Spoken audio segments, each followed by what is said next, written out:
শীতকাল এলেই একটা জিনিস সবার আগে মাথায় আসে, সেটা কি বলো তো? সেটা হলো পিকনিক। আর সেটা যদি ছোটোবেলার মতো পিকনিক হয়, কী বাই না ভালো বলো। তো সেইভাবেই আমরা ঠিক করে নিলাম যে শীতকাল এত কনকনে ঠান্ডা পড়েছে, একটা তো পিকনিক করতেই হবে।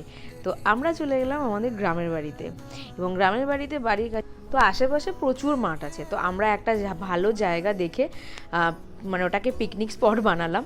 তো বাড়ি থেকে সব জিনিসপত্রগুলো নিয়ে এসে, এটা বাড়ির কাছাকাছি ছিল, সেই জন্য অসুবিধা হয়নি। তো একটা সেট আপ আমরা বানালাম, খুব ভালোভাবে আমরা পিকনিকটা এনজয় করেছি। এত সুন্দর ওয়েদার ছিল, সবাই মিলে একসাথে। আমাদের মেনুতে ছিল সকালে ব্রেকফাস্টে লুচি, তারপরে আলুর দম, নলের গুড়ের মিষ্টি। দুপুরে মেনুতে ছিল হচ্ছে গিয়ে, তারপরে চিকেন পকোড়াও ছিল। তারপরে দুপুরে মেনুতে ছিল মাটন, ফ্রাইড রাইস, তারপরে চাটনি।